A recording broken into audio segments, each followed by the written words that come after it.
അവർക്ക് ഇത് കൊടുക്കാറില്ല, അത് ഗവനിക്കാറില്ല എന്നാണ്. ഓക്കെ, അവരുടെ വിശ്വാസം എങ്ങനെയാണ്? വിശ്വാസം,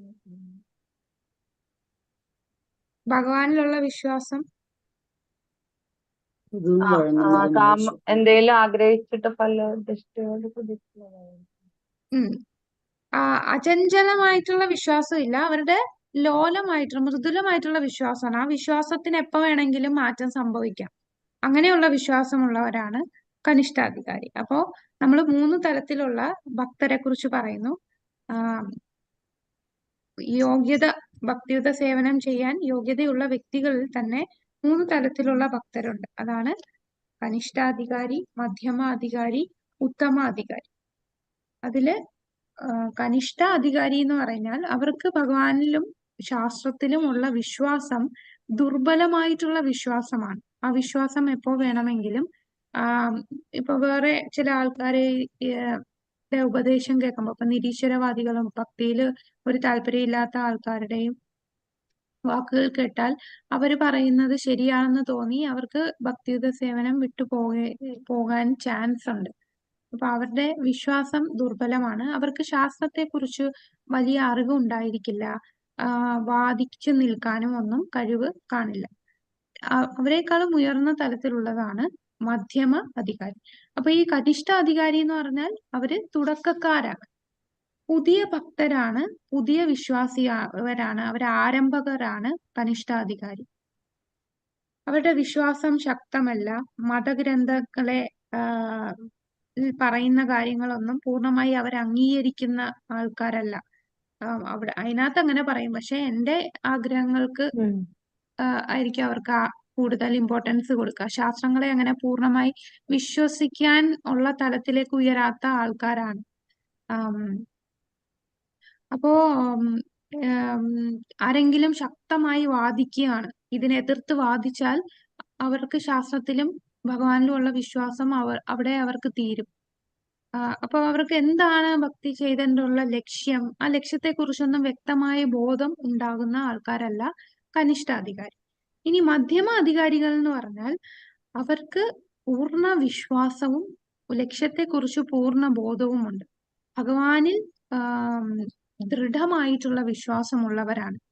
അവർക്ക് ലക്ഷ്യത്തെക്കുറിച്ച്, എന്താണ് തന്റെ ലക്ഷ്യം, എന്താണ് നമ്മളുടെ ഭക്തി ചെയ്യുന്നതിലുള്ള ലക്ഷ്യം, എന്താണ്?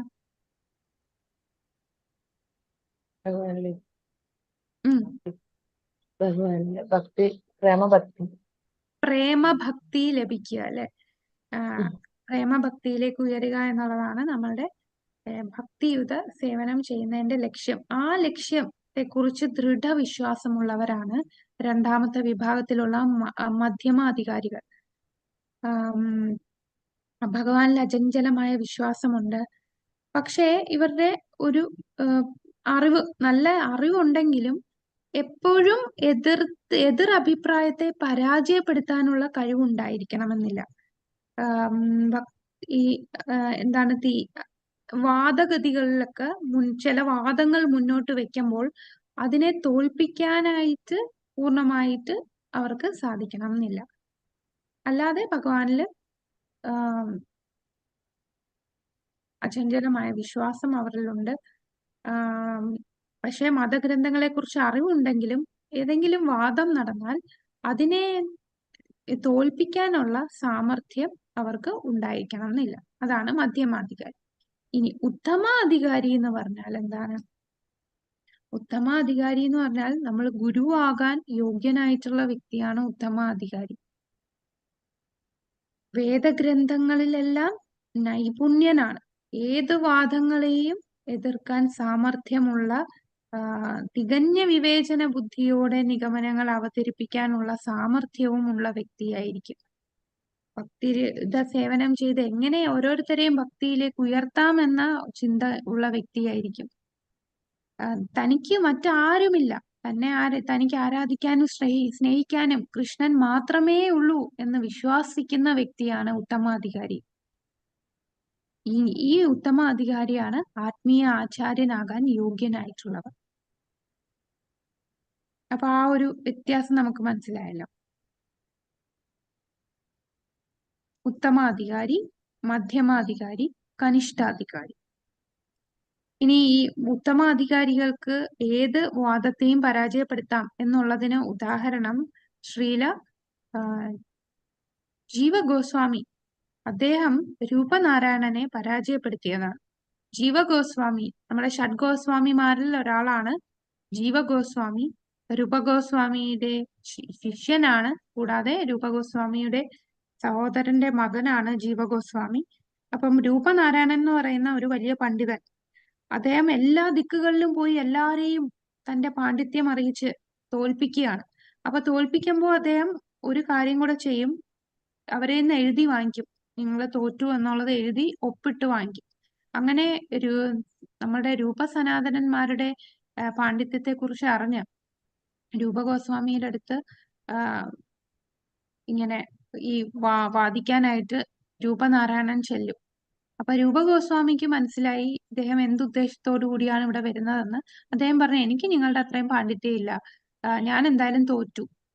തോറ്റിട്ടുണ്ടെങ്കിൽ എഴുതി ഒപ്പിട്ട് കൊടുക്കാൻ പറയും. അങ്ങനെ പേപ്പറിൽ എഴുതി ഒപ്പിട്ട് കൊടുക്കും, ഞാൻ തോറ്റു എന്ന്. കാരണം അദ്ദേഹത്തിന് അറിയാം ഇങ്ങനെ വെറുതെ സമയം കളയാനുള്ള, ഈ ഡിബേറ്റ് ഒക്കെ ചെയ്ത് സമയം കളയാനുള്ളതല്ല.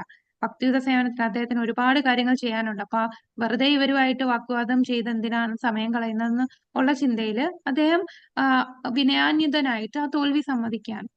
പിന്നീട് ജീവഗോസ്വാമി ഇത് മനസ്സിലാക്കുകയും ജീവഗോസ്വാമി ഈ രൂപനാരായണനെ വാദം സ്വീകരിച്ച് രൂപനാരായണനെ പരാജയപ്പെടുത്താനും സാധിച്ചു. അപ്പൊ അതിനർത്ഥം രൂപഗോസ്വാമിക്ക് പരാജയപ്പെടുത്താൻ സാധിക്കാത്തത് കൊണ്ടല്ല, അദ്ദേഹത്തിന് അനാവശ്യമായിട്ട് ഉള്ള കാര്യങ്ങളിൽ ഇടപെടണ്ട എന്ന ഉദ്ദേശത്തിലാണ് അദ്ദേഹം ആ ഒരു വാഗ്വാദത്തിന് ഏർപ്പെടാതിരുന്നത്. എന്നാൽ രൂപഗോസ്വാമിയുടെ ശിഷ്യനാണ്. അപ്പൊ ഒരു ശിഷ്യന് ഈ രൂപനാരായണനെ പരാജയപ്പെടുത്താൻ സാധിക്കുമെങ്കിൽ തീർച്ചയായിട്ടും സനാതനന്മാരുടെ ലെവൽ എന്താണെന്ന് രൂപനാരായണന് മനസ്സിലായി. അപ്പൊ രൂപനാരായണന്റെ അടുത്ത് ആദ്യം തന്നെ ജീവഗോസ്വാമി ചോദിച്ചത് രൂപഗോസ്വാമി ആയിട്ടുള്ള ആ വാഗ്വാദത്തിൽ രൂപഗോസ്വാമി തോറ്റുപോയി എന്ന് ഉള്ള ആ പേപ്പർ കാണിക്കും. അപ്പോൾ തന്നെ ജീവഗോസ്വാമി അത് വലിച്ചെറിയും. എന്നിട്ടാണ് ഇദ്ദേഹം വാഗ്വാദത്തിന് ഇരിക്കുകയും ജീവഗോസ്വാമി അതിൽ വിജയിക്കുകയും ചെയ്യുന്നത്. അപ്പൊ അത്രയും മറ്റുള്ളവരെ ഏത് വാഗ്വാദത്തെയും ഖണ്ഡിക്കാനുള്ള സാമർഥ്യം, ബുദ്ധിശക്തിയും അറിവുമുള്ള വ്യക്തിയാണ് ഉത്തമ അധികാരി. ശ്രീല ഹരിദാസ് ഠാക്കൂറിന്റെ വിശുദ്ധ നാമത്തിന്റെ ശക്തിയും മഹത്വവും നമുക്കറിയാം. ഹരിദാസ് ഠാക്കൂറിന്റെ ആ നാമത്തിന്റെ ശക്തി, ഒരു വേശ്യയായിട്ടുള്ള സ്ത്രീ വന്നിട്ട് പോലും ആ സ്ത്രീയെ ആരാക്കി മാറ്റി? തന്നെ സമീപിച്ച ആ വേശ്യയെ ആരാക്കി മാറ്റുകയാണ് ചെയ്തത്? 3 ദിവസം കൊണ്ട് തന്നെ ആ സ്ത്രീയെ ഭക്തയാക്കാൻ സാധിച്ചു, അല്ലെ? അപ്പോ അത്ര ശക്തിയാണ് വിശുദ്ധ നാമത്തിന് ഉള്ളത്. അദ്ദേഹത്തിന്റെ ആ നാമജപം കൊണ്ട് വേശ്യയായിട്ടുള്ള സ്ത്രീയും ഭക്തയാക്കാൻ സാധിച്ചു. അപ്പൊ ആ ഉത്തമ അധികാരിക്ക് അവരെ ഭക്തരാക്കാനുള്ള ശക്തിയുണ്ട്. ഈ ഉത്തമ, മധ്യമ, കനിഷ്ഠ അധികാരികളെ കുറിച്ച് പറയുന്നത് 3-ാം അധ്യായത്തില് 40-ാമത്തെ പേജ് കണ്ടോ? നമ്മളെ ബുക്കില് 40-ാമത്തെ പേജില് ആദ്യത്തെ പാരഗ്രാഫ് എന്ന് പറഞ്ഞാൽ 39-ാമത്തെ പേജിലാണ് തുടങ്ങുന്നത്. ഭക്തന്മാരെ 3ആയി തരം തിരിക്കാം. പ്രസക്തമായ വേദഗ്രന്ഥങ്ങള്, നിഷ്ണാതത്വം, അവയെ ആധാരമാക്കിയുള്ള ചർച്ചയിലുള്ള വൈദഗ്ധ്യം. അങ്ങനെ ആ ഫസ്റ്റ് പാരഗ്രാഫാണ് 40-ാമത്തെ പേജിൽ. അത് ഉത്തമ അധികാരിയെ കുറിച്ചാണ് പറയുന്നത്.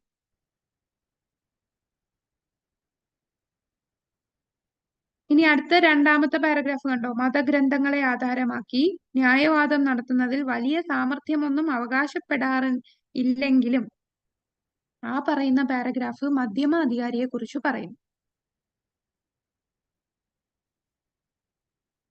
ഓക്കെ, ഇനി അടുത്ത 3-ാമത്തെ പാരഗ്രാഫ് ആരെങ്കിലും വായിക്കാമോ? 3-ാമത്തെ പാരഗ്രാഫ് 40-ാമത്തെ പേജിൽ. ഹരേ കൃഷ്ണ മാതാജി. ആരംഭകർ എന്നോ പുതുവിശ്വാസികൾ എന്നോ വിശേഷിപ്പിക്കപ്പെടാവുന്നവരെയാണ് 3-ാമത്തെ വിഭാഗത്തിൽ പെടുത്തുന്നത്. ഇവരുടെ വിശ്വാസം ശക്തമല്ല. മതഗ്രന്ഥങ്ങളുടെ തീരുമാനത്തെ ഇവർ അംഗീകരിക്കുന്നുമില്ല. ശക്തമായ വാദഗതികളുടെ മുമ്പിൽ ഇവരുടെ വിശ്വാസം തകർന്നു പോകുന്നു. ലക്ഷ്യത്തെക്കുറിച്ച് വ്യക്തമായ ബോധവും ഇവർക്കില്ല. ഹരേഷ്ണ മാതാജി. ഇതാരെക്കുറിച്ചാ പറയണത്? കനിഷ്ഠാധികാരി. കനിഷ്ഠാധികാരി. അപ്പൊ ഈ പേര് നമ്മുടെ ബുക്കില് ഉത്തമ, മധ്യമ, കനിഷ്ഠ എന്ന് എഴുതിയിട്ടുണ്ടാവില്ല. അപ്പൊ അതൊന്ന് നോട്ട് ചെയ്ത് വെച്ചോളൂ.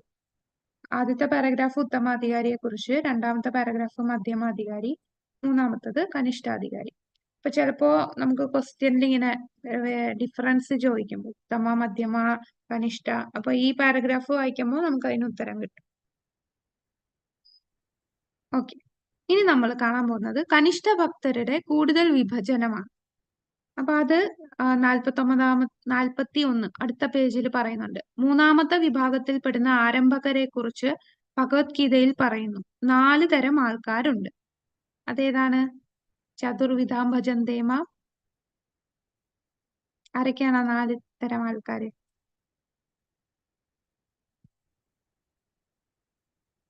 പറഞ്ഞോളൂ. ഹരേ കൃഷ്ണ. അർത്ഥാർത്ഥി, ജിജ്ഞാസു, ജ്ഞാനി. ചതുർവിധാം ഭജന്തേമാം ജനാസുകൃത്തിനാർജുന. അർത്ഥ, ജിജ്ഞാസു, ജ്ഞാനി. അർത്ഥാർത്ഥി, ജിജ്ഞാസു, ജ്ഞാനി അല്ലെ? അപ്പൊ അർത്ഥം എന്ന് പറയുമ്പോ ദുരിതത്തിൽ പെടുമ്പോൾ, വിപത്തിൽ പെടുമ്പോൾ ഭഗവാനെ സമീപിക്കുന്നവർ. ജിജ്ഞാസു എന്ന് പറഞ്ഞാൽ ജിജ്ഞാസുക്കൾ അറിയാനുള്ള ആഗ്രഹം കൊണ്ട് ഭഗവാനിലേക്ക് പോകുന്നവർ. അർത്ഥാർത്ഥി എന്ന് പറഞ്ഞാൽ എന്താണ്? പണം ആവശ്യമുള്ളപ്പോൾ ഭഗവാനിലേക്ക് പോകുന്നവർ, ജ്ഞാനിയായിട്ടുള്ളവർ. അപ്പൊ ഈ 4 തരം ആൾക്കാര് കനിഷ്ഠ ഭക്തരുടെ കാറ്റഗറിയിൽ ശരിക്കും പറഞ്ഞാല് ഇവര് കനിഷ്ഠ ഭക്തര് പോലുമല്ല, അതിലും താഴെയാണ് എന്നാണ് പറയുന്നത്. കനിഷ്ഠ ഭക്തർ എന്ന് പറഞ്ഞാൽ ഈ ഒരു ഡിഫറൻസ് എന്താന്ന് വെച്ചാൽ അർത്ഥാർത്ഥിയും അർത്ഥയും അർത്ഥാർത്ഥിയും, അതായത് ദുഃഖം വരുമ്പോൾ ഭഗവാനെ പ്രാർത്ഥിക്കുന്നവരും, എന്തെങ്കിലും പണത്തിന്റെ ആവശ്യം വരുമ്പോൾ ഭഗവാനെ പ്രാർത്ഥിക്കുന്നവരും, അവർ ഈ പ്രാർത്ഥിക്കുന്നത് ഭഗവാനോടുള്ള സ്നേഹം കൊണ്ട് പ്രാർത്ഥിക്കുന്നതല്ല. എന്തിനാണ്? അവരുടെ ആവശ്യത്തിന് വേണ്ടി പ്രാർത്ഥിക്കുന്നതാണ്. അതായത് എന്റെ ദുഃഖം മാറ്റണേ, അല്ലെ? പലരും ദുഃഖം വരുമ്പോൾ അമ്പലത്തിലേക്ക് ഓടും, ഭഗവാൻ ക്ഷേത്രത്തിലേക്ക് ഓടിയിട്ട് വഴിപാടുകളൊക്കെ നടത്തും. എന്തിനാണ്? അവരുടെ ഭഗവാനോടുള്ള സ്നേഹം കൊണ്ടൊന്നും ചെയ്യുന്നതല്ല. എന്റെ ഈ കഷ്ടപ്പാട് മാറാൻ വേണ്ടി ഞാൻ ഭഗവാന്റെ അടുത്ത് ചെല്ലുന്നു. പക്ഷെ ഭഗവാൻ എന്താ ഭഗവത്ഗീതയിൽ പറയുന്നത്? സാരമില്ല, അങ്ങനെങ്കിലും അവര് എന്റെ അടുത്ത് വരുന്നുണ്ടല്ലോ, അവര് തീർച്ചയായിട്ടും പിന്നീട് അവർക്ക് എന്റെ അടുത്ത് വരാനായിട്ട് സാധിക്കും. അപ്പൊ അർത്ഥാർത്ഥി എന്ന് പറഞ്ഞാൽ പൂർണ്ണ ഭൗതിക ബോധത്തോടു കൂടിയാണ് ഭഗവാനെ സമീപിക്കുന്നത്. എന്നാൽ നമ്മൾ പറയുന്ന കനിഷ്ഠ അധികാരി എന്ന് പറയുമ്പോൾ അവർക്ക് വിശ്വാസവും അവരുടെ അറിവും കുറച്ച് ദുർബലമാണെങ്കിൽ പോലും അവർക്ക് ആ ഭഗവാനോടുള്ളൊരു സ്നേഹമുണ്ട്. ആ വിഗ്രഹത്തിനോട് ഒരു സ്നേഹത്തോടു കൂടിയാണ് സമീപിക്കുന്നത്. ഒന്നും ആഗ്രഹിച്ച് ഉള്ള സമീപനമല്ല. അപ്പൊ ആ ഒരു വ്യത്യാസം വരുന്നുണ്ട് ഈ 4 തരത്തിലുള്ള ഭക്തനും കനിഷ്ഠാധികാരിയും തമ്മിൽ. അപ്പൊ ഇവര് കനിഷ്ഠാധികാരി ലെവലിലേക്ക് ഉയർന്നിട്ടില്ല, എന്നാൽ ഇവർക്ക് പെട്ടെന്ന് ഉയരാൻ സാധിക്കും. കാരണം വിഷമം വന്നാലും പണത്തിന് ആവശ്യം വന്നാലും അവര് പോകുന്നത് മറ്റു ദേവീദേവന്മാരോടല്ല, അവര് ഭഗവാനിലേക്കാണ് പോകുന്നത്. അപ്പൊ ഭഗവാനിലേക്ക് പോകുമ്പോൾ തീർച്ചയായിട്ടും അവിടുന്ന് അവർക്ക് ഉയരാൻ സാധിക്കും. ഇനി ജിജ്ഞാസു എന്ന് പറയുന്നത് ഇപ്പൊ ഈ പറഞ്ഞ അർത്ഥാർത്ഥി ഇവർ രണ്ടുപേരും പൂർണ്ണമായി ഭൗതിക തലത്തിലുള്ളവരാണ്. ഇനി ജിജ്ഞാസു എന്ന് പറഞ്ഞാൽ അവര് ഈ മറ്റ് രണ്ടുപേരെക്കാളും കുറച്ചുകൂടെ ഉയർന്ന തലത്തിലാണ്, എന്നാലും അവര് ഭൗതിക തലത്തിലാണ്. ജിജ്ഞാസുക്കൾ എന്ന് പറഞ്ഞാൽ അവർക്ക് അറിയാനുള്ള ആഗ്രഹം കൊണ്ടാണ് എന്താണ് ഇതൊക്കെ നടക്കുന്നത്. അവരുടെ ആ ഇന്ദ്രിയത്തിനെ, അവരുടെ മനസ്സിനെ അല്ലെങ്കിൽ അവരുടെ ബുദ്ധിയെ ഒന്ന് സന്തോഷിപ്പിക്കാൻ വേണ്ടി അവര് ചെയ്യുന്നു. അല്ലാതെ അവരുടെ ദുഃഖത്തിനോ അല്ലെങ്കിൽ പണത്തിനോ വേണ്ടി ആയിരിക്കില്ല ചെയ്യുന്നത്. ഭഗവാനിലേക്ക് പോകുന്നത് അവർക്ക് അവരുടെ ബുദ്ധിയെയും അവരുടെ ഇന്ദ്രിയത്തെയും തൃപ്തിപ്പെടുത്താൻ വേണ്ടി. അപ്പൊ ഈ പറയുന്ന ജിജ്ഞാസുക്കളും ഭൗതിക തലത്തിലാണ്. എന്നാൽ ഈ ഒരു ശ്ലോകത്തിന് ശേഷം ഭഗവത്ഗീതയിൽ പറയുന്ന ഒരു ശ്ലോകത്തിൽ പറയുന്നുണ്ട്, ഈ 4 കൂട്ടരിലും ഭഗവാനിൽ ഭഗവാൻ ഏത് കൂട്ടരെയാണ് ഏറ്റവും പ്രിയപ്പെട്ടത്? ജ്ഞാനി. ജ്ഞാനികളെ. ജ്ഞാനിയെയാണ് ഭഗവാന് പ്രിയപ്പെട്ടതെന്ന് പറയുന്നു. കാരണം എന്താണ്? ഈ ജ്ഞാനി ഈ കാര്യങ്ങൾക്കൊന്നും അല്ല, ഭഗവാനെ അറിയാം, അവർക്ക് ഭഗവാനിലൊരു താല്പര്യമുണ്ട്. അവർ ജ്ഞാനി എന്ന് പറഞ്ഞാൽ ഞാൻ ശരീരമല്ല ആത്മാവാണ് എന്ന് മനസ്സിലാക്കിയ ഒരു വ്യക്തിയാണ്. ആ വ്യക്തിക്ക് ഭൗതികമായിട്ടുള്ള താല്പര്യമോ തന്റെ ഇന്ദ്രിയ സംതൃപ്തിക്കുള്ള ആ താല്പര്യത്തിനോ വേണ്ടിയല്ല ഭഗവാനിലെത്തുന്നത്.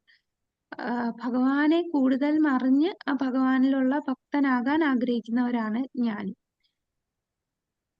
എന്നാൽ ബഹുനാം ജന്മനാമന്തേ, അനേകം ജന്മങ്ങൾക്ക് ശേഷമാണ് ഒരു ജ്ഞാനി എന്തായി മാറുന്നത്? ജ്ഞാനി എന്ത് മനസ്സിലാക്കുന്നത്? വാസുദേവം സർവമിതി. സർവമിതി സമഹാത്മാ സുദുർലഭ. സുദുർലഭം. അപ്പൊ അങ്ങനെ വാസുദേവനാണ്, എല്ലാ കാരണങ്ങൾക്കും കാരണഭൂതനായിട്ടുള്ള വ്യക്തി വാസുദേവനാണ് എന്ന് മനസ്സിലാക്കുന്നത് ഒരുപാട് ജ്ഞാനികളിൽ ഒരാളാണ്, അല്ലെ? അപ്പോ ജ്ഞാനി എന്ന് പറഞ്ഞാൽ ആദ്യം മുതലേ ജ്ഞാനിക്ക് ഭഗവാനോടൊരു സ്നേഹാധിമുഖ്യമുണ്ട്. എന്നാൽ ക്രമേണ അവരത് ശാസ്ത്രങ്ങൾ പഠിക്കുകയും ഭഗവാന് കൃഷ്ണനാണ് പരമദിവ്യാത്തമ പുരുഷനും നമ്മളുടെ പരമാത്മാവും ഭഗവാനാണ് എന്ന് ജ്ഞാനി മനസ്സിലാക്കുന്നു. അങ്ങനെ നിരവധി ജന്മങ്ങൾക്ക് ശേഷം ഈ ജ്ഞാനി വാസുദേവനാണ് എല്ലാറ്റിനും കാരണമെന്ന് മനസ്സിലാക്കുന്നു. അപ്പൊ ഇതാണ് ഈ 4 കൂട്ടർ. ഈ 4 കൂട്ടരിൽ ഇവർക്കെല്ലാവർക്കും ഭഗവാന്റെ ഭക്തരുടെ സമ്പർക്കം കൊണ്ട് ഭക്തരായിട്ട് നമ്മളുടെ കനിഷ്ഠ ഭക്തനിൽ നിന്ന് മധ്യമത്തിലേക്കും മധ്യമത്തിൽ നിന്ന് ഉത്തമ ലെവലിലേക്കും ഉയരാൻ സാധിക്കും. ഇവർക്കെല്ലാവർക്കും ആ യോഗ്യതയുണ്ട്. ഓക്കെ, പിന്നെ ഇവിടെ വേറൊരു ക്വസ്റ്റ്യൻ ചോദിക്കാവുന്നത് 4 തരത്തിലുള്ള ഭക്തര് എന്താണ്? ഈ കനിഷ്ഠാധികാരികളില് 4 വിഭാഗങ്ങൾ, 4 തരം ഭക്തരാരൊക്കെയാണ്? അപ്പൊ ഇതിനുള്ള ഉദാഹരണം കൂടെ തരാൻ പറയും. ഉദാഹരണം എന്ന് പറയുമ്പോൾ അർത്ഥിക്കുള്ള ഉദാഹരണം ഗജേന്ദ്രൻ, ജിജ്ഞാസു നൈമിഷാരണ്യത്തിലെ ഋഷിമാർ, അർത്ഥാർത്ഥി ധ്രുവ മഹാരാജ്, ജ്ഞാനി 4 കുമാരന്മാർ. ഇത് നമ്മൾ ഓൾറെഡി ഭഗവത്ഗീതയിലൊക്കെ കാണുന്നതാണ്, അല്ലെ? ഈ ഉദാഹരണവും ഈ 4 പേരും. അത്തരം തുടക്കക്കാർ ശുദ്ധഭക്തരുമായി സഹവസിക്കുകയാണെങ്കിൽ 2ാം തലത്തിലോ അല്ലെങ്കിൽ 1ാമത്തെ തലത്തിലോ ഉയരാം. അപ്പൊ ശുദ്ധഭക്തരുടെ സമ്പർക്കം കൊണ്ട് ഇവർക്ക് എന്താകാൻ സാധിക്കും? മധ്യമാധികാരി അല്ലെ ഉത്തമാധികാരിയായിട്ട് ഉയരാൻ സാധിക്കും. സ്വയം ഉയർത്താനുള്ള മാർഗം, ഒരാൾ ഏതവസ്ഥയിലായാലും ശുദ്ധഭക്തന്മാരുമായി സഹവസിക്കാൻ ഭാഗ്യമുണ്ടെങ്കിൽ വളരെ വേഗത്തിൽ അവൻ 2ാമത്തെ തലത്തിലോ അല്ലെങ്കിൽ 1ാമത്തെ തലത്തിലേ ഉയരുന്നു. ഭക്തസംഘം വളരെ ശുദ്ധഭക്തനുമായിട്ടുള്ള സംഘം വളരെ പ്രധാനമാണ്. കൃഷ്ണനോട് അടുപ്പം പുലർത്തുന്ന ജ്ഞാനിയായ ഒരു മനുഷ്യൻ അവന്റെ ദുരിതം ലഘൂകരിക്കുന്നതിനോ ധനസമ്പാദനത്തിനോ വേണ്ടിയോ ഒരു തിരിച്ചറിവും ആഗ്രഹിക്കുന്നില്ല. അതിനർത്ഥം തുടക്കം മുതൽ തന്നെ കൃഷ്ണനോടുള്ള അടുപ്പത്തിന്റെ അടിസ്ഥാന തത്വം കൂടുതലോ കുറവോ, അതായത് കൃഷ്ണനാണ് സ്നേഹിക്കേണ്ടത് എന്ന് മനസ്സിലാക്കിയ വ്യക്തിയാണ് ജ്ഞാനി, അല്ലെ? ജ്ഞാനി എന്തേലും ധനം സമ്പാദിക്കാൻ വേണ്ടിയോ അല്ലെ തന്റെ ദുരിതങ്ങൾ മാറ്റാനോ വേണ്ടിയല്ല ഭഗവാനെ സമീപിക്കുന്നത്. അദ്ദേഹത്തിന് തുടക്കം മുതലേ കൃഷ്ണനോട് സ്നേഹാധിഷ്ഠിതമായിട്ടുള്ള തലത്തിലാണ് കൃഷ്ണനെ സമീപിക്കുന്നത്. ജ്ഞാനിയുടെയോ വിവേകശാലിയുടെയോ സ്ഥാനത്തേക്ക് ഉയർത്തപ്പെടാതെ പരമോന്നതനായ ഭഗവാനെ ആരാധിക്കുക എന്ന തലത്തിൽ ഉറച്ചു നിൽക്കാൻ ഒരാൾക്ക് കഴിയില്ല.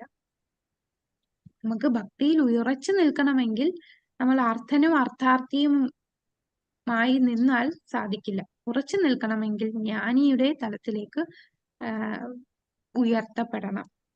ജീവിതം എന്ന ശാരീരിക സങ്കല്പത്തിൽ നിന്ന് മുക്തമായ ഒരു വ്യക്തി ശുദ്ധമായ ഭക്തി സേവനത്തിന് യോഗ്യനായ സ്ഥാനാർത്ഥിയാണെന്ന് നിഗമനം ചെയ്യാം. അപ്പൊ ഇത്രയും കാര്യങ്ങളാണ് നമ്മളുടെ 3ാമത്തെ അധ്യായത്തില് പറഞ്ഞിരിക്കുന്നത്.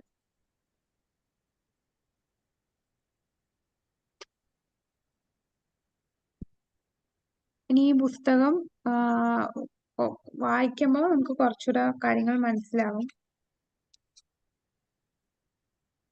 ഇതിനകത്ത് ചില ഭക്തരുടെ കോട്ടുകൾ പറയുന്നുണ്ട്, അതൊന്നും സ്ലൈഡിലില്ല. കൂടാതെ ഭാഗവതത്തിലുള്ള ചില കാര്യങ്ങളൊക്കെ ഇതിനകത്ത് പറയുന്നുണ്ട്. ഇതിന് ഉദാഹരണമായിട്ട് പല റെഫറൻസ് പറയുന്നുണ്ട്. ധ്രുവൻ പറയുന്ന കാര്യങ്ങൾ, കപിലദേവൻ അമ്മയ്ക്ക് ദേവഹൂതിക്ക് ഉപദേശിക്കുന്ന കാര്യങ്ങൾ, പിന്നെ ഭഗവാൻ ഉദ്ധവർ ഭഗവാനോട് പറയുന്ന കാര്യങ്ങൾ, അതൊക്കെ വായിക്കുമ്പം അത് നമുക്ക് ആ റെഫറൻസ് ആണ്. അതായത് ഇവിടെ പറയുന്നത്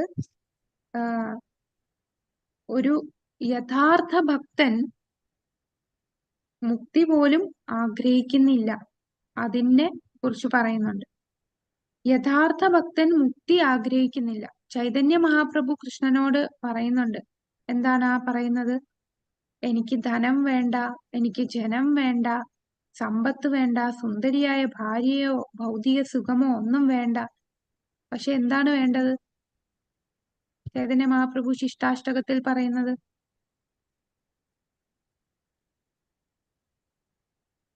എനിക്ക് ധനം വേണ്ട എന്ന് പറയുന്നത്. ഹരേ കൃഷ്ണ.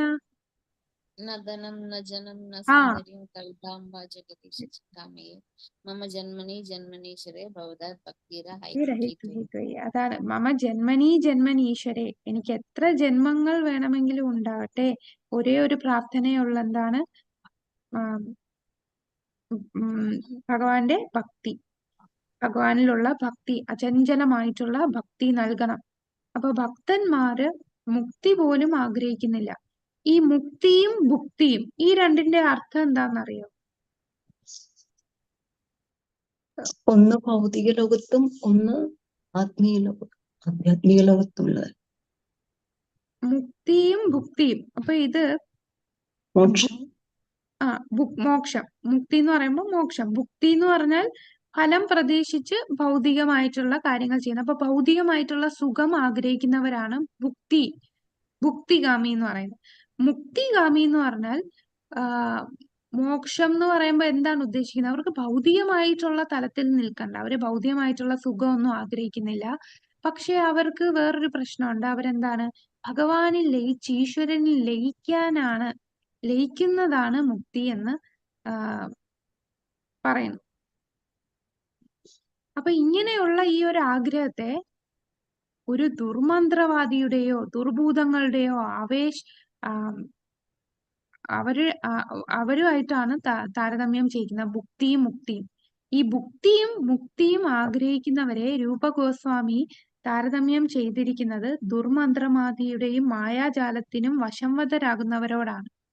അപ്പൊ ഇത് രണ്ടും നമുക്ക് ഭക്തിക്ക് തടസ്സമാണ്.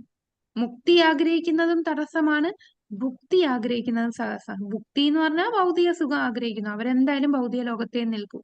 എന്നാൽ മുക്തി ആഗ്രഹിക്കുന്നതും തടസ്സമാണ്. അതെന്താ മുക്തി ആഗ്രഹിക്കുന്ന തടസ്സം? മുക്തി എന്ന് പറഞ്ഞാല് ഇവിടെ സേവ ചെയ്യുന്നില്ല, ഭഗവാനോടുള്ള സ്നേഹമില്ല. അവർക്കുള്ള ആഗ്രഹം എന്ന് പറഞ്ഞാൽ ഭഗവാനായി മാറുക എന്നുള്ള ചിന്ത മാത്രമേ ഉള്ളൂ.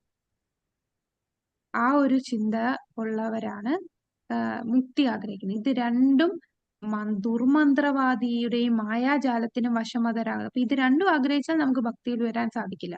ഒരു യഥാർത്ഥ ഭക്തൻ മുക്തി ആഗ്രഹിക്കില്ല. അതാണ് ചൈതന്യ മഹാപ്രഭു നാ ധനം നാ ജനം നാ സുന്ദരി, എനിക്ക് ഭഗവാനുള്ള ഭക്തി മാത്രം മതി, എത്ര ജന്മം വേണമല്ലോ എടുത്തോട്ടെ, അത് മാത്രമേ ആഗ്രഹിക്കുന്നുള്ളൂ എന്ന് പറയുന്നു. ശ്രീല വില്വമംഗല ഠാക്കൂർ പറയുന്നുണ്ട്, ഭഗവാന്റെ ഭക്തിയുത സേവനത്തിൽ മുഴുകിയിരിക്കുമ്പോൾ എല്ലായിടത്തും അങ്ങയുടെ സാന്നിധ്യം എനിക്ക് അനുഭവപ്പെടുന്നു. മുക്തിയുടെ കാര്യമാണെങ്കിൽ മുക്തി എന്നെ സേവിക്കാനായി എന്റെ പടിവാതിൽക്കൽ കൈകൂപ്പി കാത്തു നിൽക്കുന്നു എന്ന് വില്വമംഗൽ ഠാക്കൂർ പറയുന്നു. അപ്പൊ യഥാർത്ഥ ഭക്തൻ മുക്തി ദേവി, ഭക്തന്റെ മുമ്പിൽ മുക്തി ദേവി കൈകൂപ്പി വാതിൽ പടിയിൽ നിൽക്കും. അപ്പൊ മുക്തിയെക്കാളും എത്രയെത്ര ഉയർന്നതാണ് ഭഗവാനോടുള്ള ഭക്തി. അപ്പൊ ആ കാര്യങ്ങൾ ഇതൊന്നും നമ്മുടെ സ്ലൈഡിലില്ല, ഇത് ബുക്കിലുണ്ട്, അതൊന്ന് നോട്ട് ചെയ്താൽ മതി. പിന്നെ കുറച്ച് റെഫറൻസ് ഭാഗവതത്തിലെ ദേവഹൂതിയോട് പറയുന്ന വാക്കുകളൊക്കെ ഭഗവാൻ ഭക്തന്മാർ മുക്തിയെ പോലും തിരസ്കരിക്കുന്നത് പറയുന്നുണ്ട്. ഇനി നമ്മൾ അടുത്ത അധ്യായം നോക്കാം, 4-ാമത്തെ അധ്യായം. അവിടെയാണ് ഈ വൈകുണ്ഠത്തിൽ നിന്നും കൃഷ്ണലോകത്തിലേക്ക് പോകുന്ന കാര്യത്തെ പറയുന്നത്. ഭക്തിയുത സേവനം മുക്തിക്കും അപ്പുറമാണ്. അപ്പൊ മുക്തി എന്ന് പറഞ്ഞാൽ നമുക്ക് 4 തരത്തില് ഉള്ള 5 തരത്തിലുള്ള മുക്തിയുണ്ട്. അത് ഏതൊക്കെയാണെന്ന് അറിയാമോ? സായുജ്യം, സായുജ്യം, സാലോക്യം, ലോക്യം, സാരൂപ്യം. 5 തരം മുക്തി എന്ന് പറയുന്ന ഒന്നാമത്തത് സായുജ്യം, 2 സാമീപ്യം. ഇത് സ്ലൈഡിലില്ല, ഒന്ന് നോട്ട് ചെയ്യുന്നെങ്കിൽ നോട്ട് ചെയ്തോളൂ. എഴുതുന്നുണ്ടെങ്കിൽ ഒന്ന് നോട്ട് ചെയ്തോളൂ. 5 തരത്തിലുള്ള മുക്തി ഏതൊക്കെയാണ്? 5 തരം മുക്തി എന്ന് പറയുന്നത് സായുജ്യം, സാമീപ്യം, സാലോക്യം, സാലോക്യം, സാരൂപ്യം, സാഷ്ടി. സാഷ്ടി. സായുജ്യം, സാമീപ്യം, സാലോക്യം, സാരൂപ്യം, സാഷ്ടി. ഇതില് ഈ ഭഗവാനുമായി ലയിക്കാനായിട്ട് ലയിക്കുന്ന മുക്തിയാണ് സായുജ്യം. ഭഗവാനിൽ വലയം പ്രാപിക്കുക, ഈശ്വരനിൽ ലയിക്കുക എന്ന് പറയുന്നത്, ബ്രഹ്മത്തിൽ ലയിക്കുക എന്നൊക്കെ പറയുന്നത് സായുജ്യ മുക്തിയാണ്. സായുജ്യം ഒരു ഭക്തരും ആഗ്രഹിക്കാത്ത മുക്തിയാണ് സായുജ്യം. ഈ സായുജ്യ മുക്തി ഭക്തന്മാർ ആഗ്രഹിക്കുകയേ ചെയ്യില്ല. അത് ഭക്തിയുമായിട്ട് ബന്ധം വരുന്നില്ല സായുജ്യ മുക്തിക്ക്. കാരണം ഭക്തി എന്ന് പറയുമ്പോൾ അത് ഭക്തിയുദ്ധ സേവനമാണ്. സായുജ്യ മുക്തി ലഭിക്കുന്നവർക്ക് ഒരു സേവനവും ഇല്ല. ഭഗവാന്റെ നാമരൂപ ഗുണലീലകൾ ആസ്വദിക്കാൻ കഴിയില്ല. അവിടെ ഭക്തിയുദ്ധ സേവനം ഇല്ലാത്തത് കൊണ്ട്, അവര് വെറുതെ അവിടെ ഇരിക്കുന്നത് കൊണ്ട് ആ മുക്തി ഒരു ഭക്തനും ആഗ്രഹിക്കാത്ത ഒന്നാണ് സായുജ്യ മുക്തി. രണ്ടാമത്തതാണ് സാമീപ്യം. സാമീപ്യം എന്ന് പറഞ്ഞാൽ ഭഗവാന്റെ അടുത്ത്, ഭഗവാനുമായിട്ട് സമീപത്തിരുന്ന് നേരിട്ട് സമ്പർക്കം ചെയ്യാൻ സാധിക്കുന്ന ഭക്തരാണ് സാമീപ്യം. ഭഗവാന്റെ സമീപത്തിരുന്ന് നേരിട്ട് സമ്പർക്കം ചെയ്യുന്നത് സാമീപ്യം. അടുത്തത് സാലോക്യം. ഭഗവാന്റെ അതേ ലോകത്തിൽ തന്നെ പാർപ്പിടം ലഭിക്കുന്നതാണ് സാലോക്യം. ഇനി സാരൂപ്യം. സാരൂപ്യം എന്ന് പറഞ്ഞാൽ എന്താണ്? ആ പേരിൽ തന്നെ ഉണ്ടല്ലോ, ഭഗവാന്റെ ഭഗവാന്റെ രൂപം. രൂപം നേടുന്നത്. അതേ രൂപമുള്ളത് അല്ലെ, ചതുർഭുജമായിട്ടുള്ള നീലവർണ്ണത്തിലുള്ള ഭഗവാന്റെ ആ രൂപം എന്താണോ അതുപോലെയുള്ളത്. നമ്മൾ ഈ പറയുമ്പോ ഭഗവാന്റെ രൂപം എന്ന് പറയുമ്പോ ഒരിക്കലും കൃഷ്ണനെ ചിന്തിക്കല്. ഈ പറയുന്ന മുക്തിയെല്ലാം ഉള്ളത് ഈ വൈകുണ്ഠത്തിലുള്ള മുക്തികളാണ്. ഈ സാമീപ്യം അല്ലെ, വൈകുണ്ഠത്തില് ഉള്ള ഭക്തന്മാരെന്ന് എങ്ങനെയാണ്? അവർക്ക് ഭഗവാന്റെ സമീപത്ത് ആ വൈകുണ്ഠ ലോകത്ത് ഭഗവാനുണ്ട്, അതേ ലോകത്തിൽ. അപ്പൊ സാലോക്യമായി. കൂടാതെ ആ വൈകുണ്ഠവാസികൾക്ക് ഭഗവാന്റെ അതേ രൂപമാണ്. എല്ലാരും നീല വർണ്ണവും ചതുർഭുജവുമായിട്ട് ഒരേ രൂപത്തിൽ ഇരിക്കുന്നവർ. പിന്നെ ഭഗവാൻ സാർഷ്ടി. സാർഷ്ടി എന്ന് പറഞ്ഞാൽ ഭഗവാന്റെ ഐശ്വര്യങ്ങൾ നേടുക, ഭഗവാന്റെ സമൃദ്ധികൾ നേടുക, അതാണ് സാഷ്ടി. അപ്പം വൈകുണ്ഠത്തിൽ എന്ത് ഐശ്വര്യമുണ്ടോ അതെല്ലാം അവിടുത്തെ ഭക്തന്മാർക്കും അത് ആ ഐശ്വര്യം ലഭിക്കുന്നു. അപ്പൊ ഇതിനാണ് 5 തരത്തിലുള്ള മുക്തി. സായുജ്യ മുക്തി ഒരു ഭക്തനും ആഗ്രഹിക്കാത്തതാണ്. എന്നാൽ ഒരു യഥാർത്ഥ ഭക്തൻ, ഒരു ശുദ്ധ ഭക്തൻ, ഉയർന്ന ഭക്തൻ ഈ പറയുന്ന 5 മുക്തികളിൽ പോലും, ഈ സാമീപ്യവും സാഷ്ടി സാരൂപ്യവും സാലോക്യവും പോലും ആഗ്രഹിക്കുന്നില്ല. അതാണ് യഥാർത്ഥ ഭക്തന്മാർ. ആ ഭക്തന്മാരുടെ നമ്മൾ നേരത്തെ പറഞ്ഞ പോലെ അല്ലെ, ചൈതന്യ മഹാപ്രഭു പറഞ്ഞ പോലെ, എനിക്ക് ധനം വേണ്ട, ജനം വേണ്ട, ഭൗതിക സുഖം ഒന്നും വേണ്ട, എത്ര ജന്മം എടുത്താലും അങ്ങയുടെ ഭക്തി, അചഞ്ചലമായ ഭക്തി മാത്രം മതി.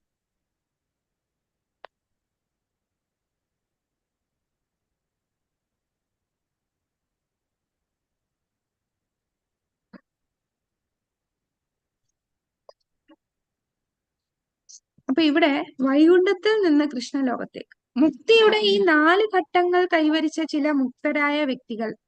ഈ 4 ഘട്ടങ്ങൾ എന്ന് പറയുന്ന ഏതൊക്കെയാണ്? മുക്തിയുടെ 4 ഘട്ടങ്ങൾ ഏതൊക്കെ മുക്തിയെ കുറിച്ചാണ് പറയുന്നത്? മൊത്തം 5 മുക്തി ഉണ്ടെന്ന് പറഞ്ഞു. പക്ഷെ ഭക്തന്മാർ ഒട്ടും ആഗ്രഹിക്കാത്തത് സായുജ്യമാണ്. അപ്പൊ ബാക്കി എത്ര മുക്തിയുണ്ട്? 4 അപ്പൊ ആ 4 ഏതൊക്കെയാണ്? സാമീപ്യം, സാരൂപ്യം, ഉം. ആ സാഷ്ടി. സാഷ്ടി. അപ്പൊ സാരൂപ്യം, സാമീപ്യം, അതായത് ഭഗവാന്റെ അതേ രൂപമുള്ളവർ, ഭഗവാന്റെ അതേ ലോകത്തുള്ളവർ, ഭഗവാന്റെ ഐശ്വര്യമുള്ളവർ ആഗ്രഹിക്കുന്നവർ, ഭഗവാന്റെ സമീപത്തിരുന്ന് സമ്പർക്കം ചേരുന്നവർ. അപ്പൊ ഈ 4 ഘട്ടം കൈവരിച്ച ചില മുക്തരായ വ്യക്തികൾ അവരെല്ലാം വൈകുണ്ഠ ലോകത്തിൽ പ്രവേശിച്ചവരാണ്. മുക്തി നേടി. ഭൗതിക ലോകത്തല്ല, ആത്മീയ ലോകത്താണ്, വൈകുണ്ഠ ലോകത്താണ്. അവർക്ക് കൃഷ്ണനോട് വാത്സല്യം വളർത്തിയെടുക്കുകയും ആത്മീയ ലോകമായ ഗോലോക വൃന്ദാവന ഗ്രഹത്തിലേക്ക് സ്ഥാനക്കയറ്റം നേടുകയും ചെയ്തേക്കാം. അപ്പം വൈകുണ്ഠത്തെക്കാൾ ഉയർന്ന ലോകമാണ് കൃഷ്ണലോകം, ഗോലോക വൃന്ദാവനം. അപ്പൊ ഈ വൈകുണ്ഠത്തില് 4 ഘട്ടത്തിലുള്ള മുക്തി കൈവരിച്ച വ്യക്തികളാണ്. അവര് പോലും ഭഗവാൻ കൃഷ്ണനോടുള്ള വാത്സല്യം വളർത്തി വൈകുണ്ഠത്തിൽ നിന്ന് അവർക്ക് കൃഷ്ണലോകത്തേക്ക് പ്രവേശനം ചെയ്യാൻ സാധിക്കും. മറ്റൊരു വിധത്തിൽ പറഞ്ഞാൽ ഇതിനകം വൈകുണ്ഠ ഗ്രഹങ്ങളിലേക്ക് സ്ഥാനക്കയറ്റം ലഭിച്ചവരും 4 തരം മുക്തി കൈവശമുള്ളവരും ചിലപ്പോൾ കൃഷ്ണനോട് വാത്സല്യം വളർത്തിയെടുക്കുകയും ഭഗവത് ധാമത്തിലേക്ക് സ്ഥാനക്കയറ്റം നേടുകയും ചെയ്തേക്കാം. അപ്പൊ വൈകുണ്ഠത്തിൽ ഉള്ള ഭക്തരെക്കാൾ ഉയർന്നതാണ് കൃഷ്ണലോകത്തുള്ള ഭക്തി.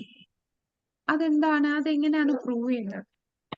കാരണം വൈകുണ്ഠത്തിലുള്ളവർ കൃഷ്ണലോകത്ത് പോകാൻ ആഗ്രഹിക്കുന്നുണ്ട്. എന്നാൽ കൃഷ്ണലോകത്ത്, അതായത് കൃഷ്ണലോകം എന്ന് പറയുന്ന ഏതാണ്? നമ്മുടെ ഗോലോക വൃന്ദാവനം. ഗോലോക വൃന്ദാവനം. ആ ഗോലോക വൃന്ദാവനത്തിലുള്ള ആരും ഞങ്ങക്ക് വൈകുണ്ഠത്തിൽ പോകണമെന്ന് ആഗ്രഹിക്കുകയില്ല. കാരണം അവിടുത്തെ രസം എന്ന് പറഞ്ഞാൽ നമ്മൾ 5 രസത്തില് ഭഗവാനെ സേവിക്കുമല്ലോ. ഏതൊക്കെയാണ് പ്രധാനപ്പെട്ട? ദാസ്യം, ഉം. ദാസ്യം, ഉം. സാഖ്യം, സാഖ്യം, വാത്സല്യം, മാധുര്യം, വാത്സല്യം, മാധുര്യം, ശാന്തം. ശാന്തം, അതാണ് ആദ്യം. ശാന്തം, ദാസ്യം, സാഖ്യം, ദാസ്യം, വാത്സല്യം, മാധുര്യം. മാധുര്യം. അപ്പൊ ഈ 5 രസത്തില് 3 രസം, ഏറ്റവും മുകളിലുള്ള 3 രസം ഏതൊക്കെയാണ്? മാധുര്യം, വാത്സല്യം, സാഖ്യം. ഈ 3 രസം വൈകുണ്ഠത്തില് കിട്ടില്ല. വൈകുണ്ഠത്തിൽ ആകെ ശാന്തരസവും ദാസ്യരസവും മാത്രമേ ഉള്ളൂ. അതിനപ്പുറമുള്ള രസം ആസ്വദിക്കണമെങ്കിൽ അവൻ ശ്രീകൃഷ്ണനോടുള്ള വാത്സല്യം വളർത്തിയെടുക്കണം. കാരണം വൈകുണ്ഠത്തിൽ ചെന്ന് നാരായണനെ തോളെ കൈയിട്ട് കളിയാക്കുകയും അങ്ങനെ ചെയ്യാൻ സാധിക്കില്ല. നമ്മൾ തിരുപ്പതി ബാലാജി എന്നൊക്കെ പറഞ്ഞാൽ ആ നാരായണന്റെ ആ വളരെ ബഹുമാനത്തോടു കൂടി ആണ് എല്ലാരും ഭഗവാനെ ദാസ്യഭാവത്തിലാണ് സേവിക്കുന്നത്. എന്നാൽ ഗോലോക വൃന്ദാവനത്തില് ഗോപകുമാരന്മാര് ഭഗവാനെ എങ്ങനെയാണ്? അവര് കളിക്കുമ്പോ ഭഗവാനെ കളിക്കാൻ കൂട്ടാക്കില്ല, അവര് തോൽപ്പിക്കും, തോളെ കയറിയിരിക്കും, കളിയാക്കും. ഈ ഈ ഈ ഒരു രസം, ആ ഒരു ബന്ധം വൈകുണ്ഠത്തില് ഭഗവാനുമായിട്ട് സാധിക്കില്ല. അപ്പൊ ഈ രസമൊക്കെ, കൂടാതെ വാത്സല്യത്തില് സ്വന്തം മോനെ പോലെ നമുക്ക് നാരായണനെ കാണാൻ സാധിക്കില്ല. കൂടാതെ മാധുര്യ രസത്തില് കാമുകനായിട്ട് നാരായണനെ കാണാൻ സാധിക്കില്ല. അപ്പൊ അവിടെ നാരായണൻ ലക്ഷ്മി ദേവിക്ക് മാത്രമേ ഭർത്താവായിട്ട് നാരായണന് ഇരിക്കാൻ സാധിക്കുള്ളൂ. എന്നാൽ ഭഗവാൻ കൃഷ്ണൻ അഖില രസാമൃത മൂർത്തി അല്ലെ, നമ്മൾ ആദ്യത്തെ ക്ലാസ്സിൽ പറഞ്ഞു. എല്ലാ രസങ്ങളുടെയും മൂർത്തിയാണ് ഭഗവാൻ. അത് കൃഷ്ണലോകത്തിൽ മാത്രമേ സാധിക്കുകയുള്ളൂ. അപ്പൊ വൈകുണ്ഠത്തിലുള്ളവർക്ക് പോലും അവര് 4 മുക്തിയും കൈവരിച്ചവരാണ്, 4 തരം മുക്തിയും കൈവശമുള്ളവരാണ്. അവർക്കും ചിലപ്പോൾ ഭഗവാനോട് വാത്സല്യം വളർത്തുകയും അങ്ങനെ സ്ഥാനക്കയറ്റം കിട്ടും വൈകുണ്ഠത്തിൽ നിന്ന് കൃഷ്ണലോകത്തിലേക്ക്.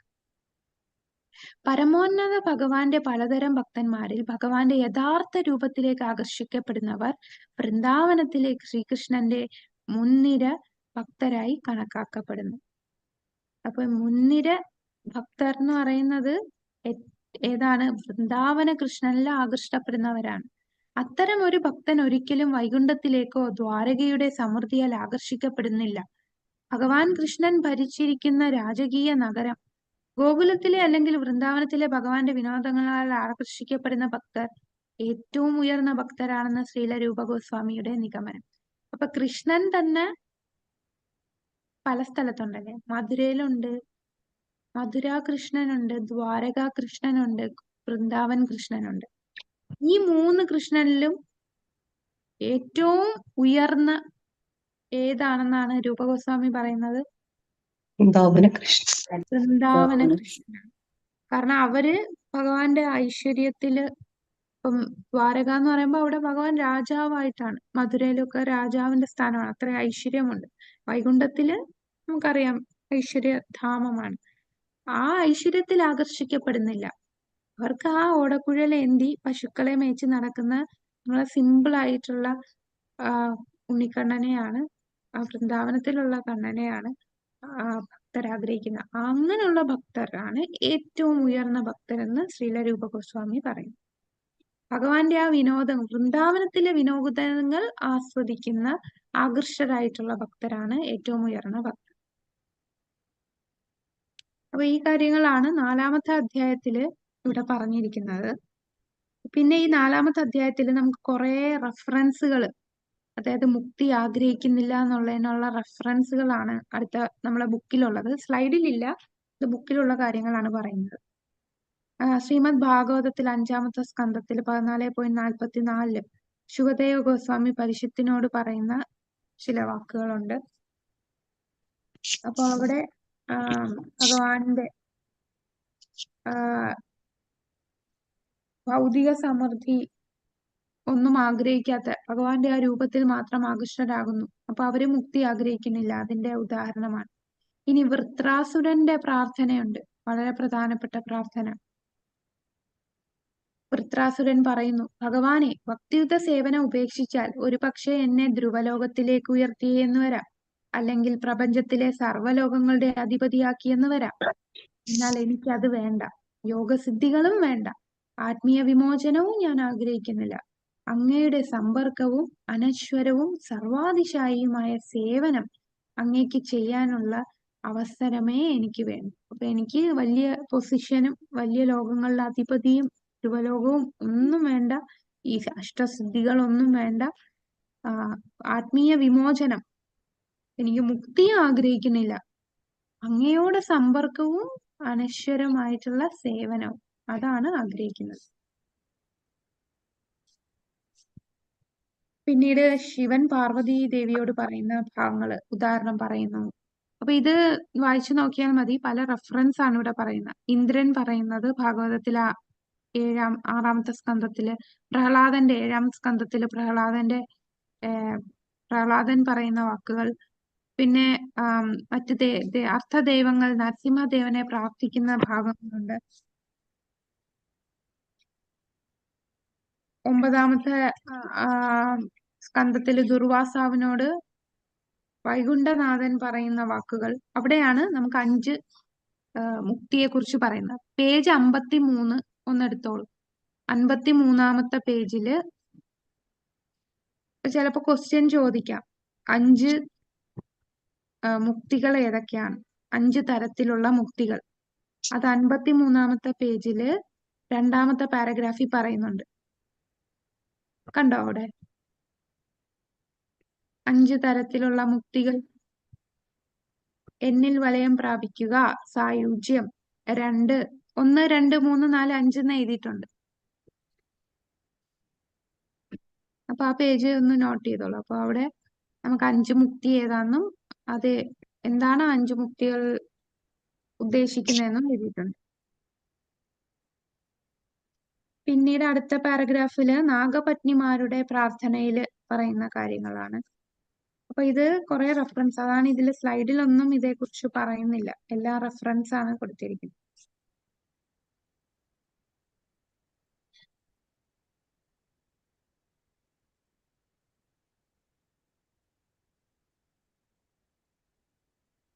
ഓക്കെ, അപ്പൊ നമുക്ക് അടുത്ത അധ്യായത്തിലേക്ക് പോകാം.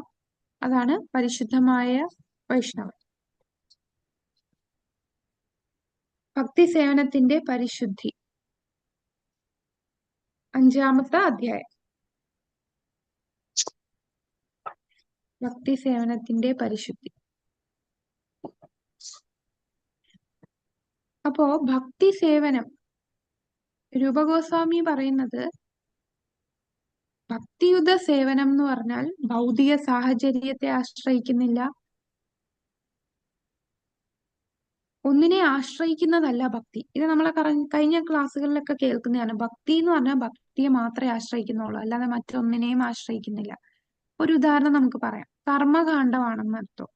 കർമ്മകാണ്ഡം ആണെങ്കിൽ നമ്മൾ കുറെ യജ്ഞങ്ങൾ ചെയ്യും. യജ്ഞം ചെയ്യണമെങ്കിൽ ആ യജ്ഞം എന്തിനെയൊക്കെ ആശ്രയിക്കുന്നു? ആ യജ്ഞം ചെയ്യുന്ന ആചാര്യനെ ആശ്രയിക്കും. ആ ആചാര്യൻ നല്ല രീതിയിൽ മന്ത്രങ്ങൾ ചൊല്ലണം. യജ്ഞത്തിന് ഉപയോഗിക്കുന്ന സാമഗ്രികളെ ആശ്രയിക്കുന്നുണ്ട്. യജ്ഞത്തിന് നല്ല ശുദ്ധമായിട്ടുള്ള സാമഗ്രികൾ ഉപയോഗിക്കണം, അതിനുള്ള ദ്രവ്യങ്ങൾ ഉപയോഗിക്കണം, ആചാര്യൻ ചൊല്ലുന്ന മന്ത്രം ഉച്ചാരണം കറക്റ്റ് ആയിരിക്കണം. ഇങ്ങനെയുള്ള കാര്യങ്ങളെല്ലാം ആശ്രയിച്ചാണ് കർമ്മകാണ്ഡകത്തിലുള്ള കാര്യങ്ങൾ ചെയ്യുന്നത്. ഇനി ജ്ഞാനകാണ്ഡത്തിലേക്ക് വരണമെങ്കിൽ ഒരു വ്യക്തിക്ക് ആ ജ്ഞാനിയായിരിക്കണം. അവന് അത് ആ ഒരു അത്രയും ബുദ്ധിശക്തി ഉണ്ടെങ്കിൽ മാത്രമേ അവന് ജ്ഞാനി ലെവലിലേക്ക് ഉയരാൻ സാധിക്കൂ. അവര് ജ്ഞാനം ആർജിക്കാൻ സാധിക്കൂ. ചില ആൾക്കാർക്ക് പഠിക്കാൻ വളരെ ബുദ്ധിമുട്ടാണ്. അങ്ങനെയുള്ളവർക്ക് കാണ്ഡം ജ്ഞാനിയാകാൻ സാധിക്കണില്ല. ഇനി അഷ്ടാംഗ യോഗ തന്നെ എടുക്കാം. അഷ്ടാംഗ യോഗ എന്ന് പറഞ്ഞാൽ കാട്ടിപ്പോയേ ചെയ്യാൻ പറ്റൂ. സിറ്റിയിലൊന്നും ഇരുന്ന് നമുക്ക് അഷ്ടാംഗ യോഗ ചെയ്യാൻ പറ്റത്തില്ല. അതിന് പല ആസന മുറകളുണ്ട്. മനസ്സിനെ നിയന്ത്രിക്കണം. അർജുനൻ തന്നെ പറയുന്നു, കാറ്റിനെ വേണമെങ്കിൽ ഞാൻ നിയന്ത്രിക്കാം, മനസ്സിനെ നിയന്ത്രിക്കാൻ സാധിക്കുകയില്ല. അപ്പൊ അങ്ങനെ അത്രയും കഠിനമായിട്ടുള്ള കാര്യമാണ് അഷ്ടാംഗ യോഗ. അപ്പൊ ഇതെല്ലാം ഓരോന്നിനെ ആശ്രയിച്ചാണ് ഇത് ചെയ്യാൻ പറ്റും. മുൻവിധികളുണ്ട്. ഇന്ന കാര്യങ്ങൾ നമുക്ക് അഷ്ടാംഗ യോഗ ചെയ്യണമെങ്കിൽ കാട്ടിപ്പോയാലേ ചെയ്യാൻ പറ്റൂ. ഇന്ദ്രിയങ്ങളെ നിയന്ത്രിക്കേണ്ടി വരും.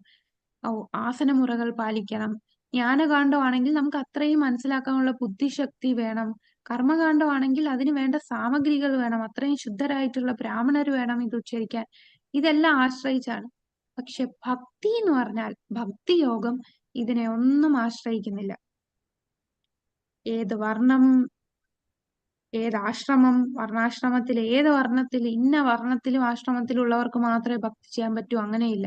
ഏത് കുലത്തിലാണെങ്കിലും, ഏത് വർണ്ണമായാലും, ഏത് ആശ്രമമാണെങ്കിലും ഒരു ഉത്തമ ഭക്തന് അവനെ ബ്രാഹ്മണനാക്കി ഉയർത്താൻ സാധിക്കും. ബാക്കിയുള്ളതെല്ലാം ഭൗതികമായിട്ടുള്ള പല കാര്യങ്ങളെയും പല പുറമേയുള്ള പല കാര്യങ്ങളെയും ഡിപ്പെൻഡ് ചെയ്താണ് ഇരിക്കുന്നത്. പക്ഷെ ഭക്തി എന്ന് പറഞ്ഞാൽ ഇതിനെ ഒന്നും ആശ്രയിക്കാത്തതാണ്. ഒരു ഭക്തന്റെ സംഘം കൊണ്ട്, ഒരു ഗുരുവിന്റെ അനുഗ്രഹം കൊണ്ട് അവന് ബ്രാഹ്മണന്റെ തലത്തിലേക്ക് ഉയരാൻ സാധിക്കും. അതാണ് ചൈതന്യ മഹാപ്രഭു പറഞ്ഞത്. എന്താണ്? ലോകമെമ്പാടും നിരവധി പട്ടണങ്ങളും ഗ്രാമങ്ങളും ഉള്ളതിനാൽ എന്റെ നാമം അവിടെ സ്ഥാപിക്കപ്പെടും. അതിനാൽ ആണ് ശ്രീല പ്രഭുപാദർ എല്ലായിടത്തും കൃഷ്ണാവബോധം പ്രചരിപ്പിക്കുന്നു. എല്ലാവർക്കും നാമം ജപിക്കാനായിട്ട് അവസരം കൊടുക്കുന്നു. പ്രഭുപാദർ ആദ്യം പോയത് അമേരിക്കയിലാണ്, അല്ലെ? അമേരിക്കയിൽ എന്ന് പറഞ്ഞാൽ അവിടെ മ്ലേച്ഛരായിട്ടുള്ള, ഭക്തിയിൽ വരാൻ ഒരു യോഗ്യതയും ഇല്ലാത്ത ആൾക്കാരാണ്. അവരെ ഭക്തരായിട്ട് ബ്രാഹ്മണ തലത്തിലേക്ക് അവരെ ഉയർത്തി. അപ്പൊ ഭക്തി ചെയ്യണമെങ്കിൽ ഞാൻ ബ്രാഹ്മണനായിരിക്കണം എന്നുള്ളതൊന്നും ആശ്രയിക്കുന്നില്ല. അപ്പൊ ഭക്തി, നിത്യാനന്ദ വംശം എന്ന് പറയുന്ന ഒരു കാറ്റഗറി ഉണ്ട്. അതായത് നിത്യാനന്ദ പ്രഭുവിന്റെ ആ വംശത്തിൽ പിറന്ന ആൾക്കാരാണ്. അവര് ജനിച്ചത് ബേസ് ചെയ്താണ് ഞങ്ങൾ നിത്യാനന്ദ വംശത്തിലുള്ളവരാണ്, ഞങ്ങൾക്ക് മാത്രമേ ഇത് യോഗ്യതയുള്ളൂ, ഈ വംശത്തിൽ ജനിച്ചവന് മാത്രമേ യോഗ്യതയുള്ളൂ ഭഗവാനെ സേവിക്കാൻ എന്ന് പറയുന്നത് അത് ഖണ്ഡിക്കുകയാണ്. ചൈതന്യ മഹാപ്രഭു അത് അംഗീകരിക്കുന്നില്ല. അപ്പൊ ഇങ്ങനെയുള്ള കുറെ കാസ്റ്റ് ബ്രാഹ്മണാസ് ഉണ്ടല്ലേ, അവര് ജന്മം കൊണ്ട് ബ്രാഹ്മണനായാലേ അവൻ ബ്രാഹ്മണനാകൂ എന്ന് ചിന്തിക്കുന്ന ആൾക്കാർ, അവരെയൊക്കെ ഖണ്ഡിക്കുന്നുണ്ട് ഭക്തി സിദ്ധാന്ത സരസ്വതി താക്കൂർ. അദ്ദേഹം ഒരുപാട് ലയൺ ഗുരുവാണ് ഭക്തി സിദ്ധാന്ത സരസ്വതി താക്കൂർ. ആരാണ് ഭക്തി സിദ്ധാന്ത സരസ്വതി താക്കൂർ? ഗുരു ആരുടെ? ശ്രീല പ്രഭുപാദരുടെ ഗുരുവാണ് അദ്ദേഹം. ലയൺ ഗുരു എന്നാണ് പറയുന്നത്. അദ്ദേഹം ഇങ്ങനെയുള്ള സ്മാർത്ഥ ബ്രാഹ്മണരെയൊക്കെ എതിർത്ത് എല്ലാവർക്കും ഭക്തി ചെയ്യാനായിട്ട് അവസരം കൊടുക്കാനായിട്ട് ഒരുപാട് ഫൈറ്റ് ചെയ്തിരുന്നു. ചൈതന്യ മഹാപ്രഭു പറയുന്നുണ്ടല്ലേ, രാമാനന്ദ റായുമായിട്ടുള്ള ഒരു സംഭാഷണത്തിൽ പറയുന്നതാണ്, കിബാ വിപ്ര കിബാന്യാസി കിബാ ശൂദ്രകേന നയ യേ കൃഷ്ണ തത്വവേത്ത സേ ഗുരുഹയ. രാമാനന്ദ റായ് പറയുമ്പോൾ ഞാൻ വെറും ശൂദ്രനായിട്ടുള്ള വ്യക്തിയാണ്, എനിക്ക് ഭഗവാനെ കുറിച്ച് മനസ്സിലാക്കാനൊന്നും സാധിക്കില്ല. അപ്പോഴാണ് എന്താണ് ചൈതന്യ മഹാപ്രഭു പറയുന്നത്, ആര് ബ്രാഹ്മണനാണ്, ആര് സന്യാസി, ഏത് ശൂദ്രൻ, ആരാണോ കൃഷ്ണ തത്വത്തെ മനസ്സിലാക്കുന്നത്, കൃഷ്ണന്റെ ആ തത്വം മനസ്സിലാക്കുന്നവനാണോ അവന് ഗുരുവാവാൻ സാധിക്കും. അപ്പോ ചൈതന്യ മഹാപ്രഭു പറഞ്ഞ ആ വാക്കുകളെ ബേസ് ചെയ്താണ് നമ്മുടെ ഈ മൂവ്മെന്റ് പോകുന്നത്. ഇപ്പൊ രൂപഗോസ്വാമി, നമ്മളെല്ലാം രൂപാനുഗാസാണ്. ചൈതന്യ മഹാപ്രഭുവിന്റെ ഉപദേശപ്രകാരമാണ് ഗോസ്വാമി നിർദ്ദേശങ്ങൾ തന്നത്. അത് ഫോളോ ചെയ്യുന്ന ആൾക്കാരാണ് നമ്മൾ. ശ്രീല പ്രഭുപാദരുടെ ഈ പ്രസ്ഥാനം രൂപ ഗോസ്വാമിയുടെ നിർദ്ദേശങ്ങൾ പാലിക്കുന്നവരാണ്. അപ്പോ ആർക്ക് വേണമെങ്കിൽ കൃഷ്ണാനുഭവത്തിലേക്ക് വരാം. ഇതിന് ഒരു ഉപമ ഇതിനൊരു ഉപമ ഇവിടെ രൂപഗോസ്വാമി പറയുന്നുണ്ട്. ഇത് ഹരിഭക്തി വിലാസത്തിലുള്ള ഒരു ശ്ലോകമാണ്. യഥാ കഞ്ചനതം യാതി കംസ്യാം രസവിധാനത തഥാ ദീക്ഷാ വിധാനേന ദ്വിജത്വം ജായതേ നൃണാം. വൈഷ്ണവ ആരാധനയിലേക്ക് ശരിയായി നയിക്കപ്പെടുന്ന ഏതൊരു വ്യക്തിയും തീർച്ചയായും ഒരു ബ്രാഹ്മണനായി മാറുന്നു. രസം ചേർത്താൽ വെള്ളോട് സ്വർണമാകുന്നത് പോലെ. അപ്പം രസം ചേർന്ന് വെള്ളോട് സ്വർണമാകുന്ന പോലെ ഒരു ശൂദ്രൻ ഗുരുവുമായിട്ടുള്ള സമ്പർക്കം കൊണ്ട് ഗുരുവിന് ഒരു ശൂദ്രനെ ഉയർത്തി ബ്രാഹ്മണനാക്കാൻ സാധിക്കും. കാരണം ഗുരുവിന്റെ നിർദ്ദേശം അവൻ പാലിക്കണം. ഗുരു എന്താണോ നിർദ്ദേശിക്കുന്നത്, ഗുരു പറയുന്ന നിയമങ്ങളെല്ലാം പാലിച്ച് ഭക്തിയുത സേവനം ആത്മാർത്ഥമായി ചെയ്യുകയാണെന്നുണ്ടെങ്കിൽ ഏത് മ്ലേച്ഛനായിട്ടുള്ള ചണ്ടാളനായിട്ടുള്ള വ്യക്തിക്ക് പോലും ബ്രാഹ്മണ തലത്തിലേക്ക് ഉയരാൻ സാധിക്കും. അല്ലാതെ ജന്മം കൊണ്ട് ബ്രാഹ്മണനായാൽ അവൻ ബ്രാഹ്മണനാകുന്നില്ല. ജന്മം കൊണ്ട് ബ്രാഹ്മണനായിട്ട് ഒരുപാട് പേരെ നമുക്കറിയാം. അവരൊന്നും ബ്രാഹ്മണരുടെ ക്വാളിഫിക്കേഷൻ ചെയ്യുന്നില്ല, ബ്രാഹ്മണർ ചെയ്യേണ്ട നിയമങ്ങളൊന്നും പാലിക്കുന്നില്ല. എന്നാൽ ഒരു ഡോക്ടറിന്റെ മകൻ ഡോക്ടർ ആകണം എന്ന് പറയുന്ന പോലാണ്. അങ്ങനെ ആവണമെന്നില്ല, അവൻ എന്ത് വേണേലും അവന് ഇഷ്ടമുള്ള വേറെ കോഴ്സ് എടുക്കാം. അപ്പൊ ബ്രാഹ്മണന്റെ മകനായതുകൊണ്ട് ഞാൻ ബ്രാഹ്മണനാകണം എന്ന് അവന്റെ കർമ്മം കൊണ്ടാണ് അവൻ ബ്രാഹ്മണനാകുന്നത്. ഏതൊരു വ്യക്തിക്കും ബ്രാഹ്മണനാകാൻ യോഗ്യതയുണ്ട്, ബ്രാഹ്മണ തലത്തിലേക്ക് ഉയരാം. എങ്ങനെയാണ് താഴെ തലത്തിലുള്ളവൻ ബ്രാഹ്മണനാകാൻ സാധിക്കുന്നത്? ഈ ഉപമ ഇമ്പോർട്ടന്റ് ആണ്. ഇത് പലർക്കും ചോദിക്കുന്ന ഒരു ചോദ്യമാണ്. രൂപഗോസ്വാമി പറഞ്ഞിരിക്കുന്ന ആ ഉപമ, രസം ചേർന്ന് വെള്ളോട് സ്വർണമാകുന്നു. അതുപോലെ ഗുരുവിന്റെ നിർദ്ദേശപ്രകാരം ഒരു ശൂദ്രനായിട്ടുള്ള താഴ്ന്ന കുലത്തിലുള്ള വ്യക്തിക്ക് പോലും ബ്രാഹ്മണനായിട്ടല്ലേ വൈഷ്ണവ ആരാധനയിലേക്ക് ഉയരാൻ സാധിക്കും, വൈഷ്ണവനായിട്ട് മാറാൻ സാധിക്കും. അപ്പൊ ഇവിടെ പറയുന്ന ബ്രാഹ്മണനായി മാറുന്നു എന്നാണ്. അപ്പം ആ വൈഷ്ണവ ആരാധനയിലേക്ക് ശരിയായി നയിക്കപ്പെടുന്ന ഏതൊരു വ്യക്തിയും തീർച്ചയായും ബ്രാഹ്മണനായി മാറുന്നു. രസം ചേർന്ന് വെള്ളോട് സ്വർണമാകുന്ന പോലെ. അപ്പൊ ഇവിടെ വെള്ളോട് സ്വർണം, രസം എന്ന് പറയുന്നത് ഇവിടെ ഗുരുവാണ്. ഗുരു താഴെ തലത്തിലുള്ള വ്യക്തിയാണ് വെള്ളോട്. സ്വർണം എന്ന് പറയുന്നത് ബ്രാഹ്മണനായി മാറുന്നു എന്നാണ്. സാഹചര്യം അനുസരിച്ച് എന്തെങ്കിലും വീഴ്ചയുണ്ടായാലും വൈഷ്ണവർക്ക് പ്രായശ്ചിത്തം ചെയ്യേണ്ടി വരുന്നില്ല. ഭഗവാന്റെ ഭക്തി സേവനത്തിൽ ഏർപ്പെട്ട ഒരാൾക്ക് കർമ്മവുമായോ ജ്ഞാനവുമായി യാതൊരു ബന്ധവുമില്ല. അപ്പോ ഒരു വ്യക്തി ഭക്തിയുത സേവനം ചെയ്തുകൊണ്ടിരിക്കുമ്പോ ഇടയ്ക്ക് വല്ലതും വ്യതിചലിച്ചു പോയി, കുറച്ചു സമയം വീണുപോയി, ഭക്തിയിൽ നിന്ന് വീണുപോയി, അപ്പൊ എന്ത് പ്രായശ്ചിത്തം ചെയ്യും? ഭക്തിയിൽ നമ്മൾ വീണുപോയാൽ ചെയ്യേണ്ട പ്രായശ്ചിത്തം എന്താണ്? ചിലരുണ്ടല്ലേ, നമ്മൾ എന്തെങ്കിലും പാപം ചെയ്താല് ജ്യോത്സ്യര് പറയും ഇന്ന സ്ഥലത്ത് പൂജ ചെയ്യണം, ആ പൂജ ചെയ്യണം, ഇവിടെ യജ്ഞം നടത്തണം, ആ ക്ഷേത്രങ്ങളിൽ പോകണം, ഇവിടെ പോകണം എന്നൊക്കെ പല പ്രായശ്ചിത്തം, നമ്മുടെ പാപങ്ങൾ മാറ്റാൻ പ്രായശ്ചിത്തം പറയും. അപ്പൊ ഭക്തിയുത സേവനത്തിൽ നമുക്ക് വീഴ്ച പറ്റിയാൽ അവിടെ എന്താണ്? ഭക്തിയിൽ പറഞ്ഞോ മാതാജി. അത് വീണ്ടും ഭക്തിയുത സേവനം ചെയ്തുകൊണ്ടിരിക്കും. ആ ഭക്തിയുത സേവനം തന്നെ റിപ്പീറ്റ് ചെയ്യുക. അതായത് നമ്മളിപ്പോ ചെയ്യുന്ന നാമം ജപിച്ചുകൊണ്ടേയിരിക്കുക. നമ്മൾ വീണ് പോയി, അതുകൊണ്ട് വേറെ പ്രായശ്ചിത്തം ഒന്നും ചെയ്യണ്ട. അതാണ് ഇവിടെ പ്രായശ്ചിത്തത്തിന്റെ ആവശ്യമില്ല. ഇപ്പോ നിൽക്കുന്ന സ്ഥാനത്ത് നിന്ന് നമ്മൾ ഭക്തിയുത സേവനം മുടങ്ങാതെ ചെയ്യുക. ഹരേ കൃഷ്ണ മഹാമന്ത്രം മുടങ്ങാതെ ചൊല്ലുക. അതിന് കൂടുതൽ നമുക്കൊക്കെ വീഴ്ച പറ്റാം. പക്ഷെ ആ വീഴ്ച പറ്റി എന്ന് പറഞ്ഞ് അതല്ലേ ഭഗവാൻ ഭഗവത്ഗീതയിലെ ഒരു ശ്ലോകത്തിൽ പറയുന്നുണ്ടല്ലോ, സാധുരേവ സുമന്തവ്യ അപിചേത് സുദുരാചാരോ ഭജതേ മാം അനന്യഭാഗ് സാധുരേവ സുമന്തവ്യ സമ്യക് വ്യാവസിതേഹി സ. അപ്പൊ അവിടെ പറയുന്ന എന്താണ്? അവന് ഇടയ്ക്ക് യാദൃശ്ചികമായി വീഴ്ച പറ്റിയാലും അവനെ സാധുവായിട്ട് തന്നെ കരുതണം എന്നാണ് ഭഗവാൻ പറയുന്നത്. അപ്പോ ഭക്തിയുത സേവനത്തിന് പ്രായശ്ചിത്തം ഭക്തിയുത സേവനം മാത്രമാണ്. വേറെ പ്രായശ്ചിത്തം ചെയ്യേണ്ട ആവശ്യമില്ല. ജ്ഞാനവോ കർമ്മവോ ഒന്നും അതിൽ ബന്ധിക്കുന്നില്ല. യാദൃശ്ചികമായോ അബദ്ധമായോ നിഷിദ്ധമായ എന്തെങ്കിലും ചെയ്താൽ അവൻ എന്തെങ്കിലും ശുദ്ധീകരണ ചടങ്ങുകൾ നടത്തേണ്ട ആവശ്യമില്ല. ഭഗവാൻ തന്റെ ഹൃദയത്തിൽ സ്ഥിതി ചെയ്യുന്നതിനാൽ ഭക്തന്റെ ആകസ്മികമായ തെറ്റിനോട് അനുകമ്പ കാണിക്കുകയും ഉള്ളിൽ നിന്ന് അവനെ തിരുത്തുകയും ചെയ്യുക. നമ്മൾ അറിയാതെ തെറ്റ് ചെയ്തിട്ടുണ്ടെങ്കിൽ ഉള്ളുകൊണ്ട് നമ്മൾ അതിനോട് പശ്ചാത്തപിക്കുക. പശ്ചാത്താപത്തിന് അത്ര ഇമ്പോർട്ടൻസ് ഉണ്ട്. നമ്മൾ വിചാരിക്കും പശ്ചാത്തപിക്കുന്ന എന്ത് ചെയ്യും, ഇനി ഒന്നും ചെയ്യാൻ പറ്റില്ലല്ലോ എന്ന്. പക്ഷെ നമ്മൾ ആത്മാർത്ഥമായിട്ട് ഞാൻ ആ തെറ്റ് ചെയ്തു പോയല്ലോ എന്ന് പശ്ചാത്തപിച്ചാൽ നമ്മളുടെ ഉള്ളിലുള്ള പരമാത്മാവിനറിയാം നമ്മൾ അറിയാതെ ചെയ്തു പോയതാണ്, യാദൃശ്ചികമായി അബദ്ധമായി നമ്മൾ ചെയ്തു പോയി. അതിന് നമ്മൾ പ്രത്യേകിച്ച് ശുദ്ധീകരണ പ്രക്രിയ ചെയ്യേണ്ട. നന്നായിട്ട് നാമം ജപിക്കുക, നന്നായിട്ട് ഭക്തിയുത സേവനങ്ങൾ ചെയ്തുകൊണ്ടേയിരിക്കുക.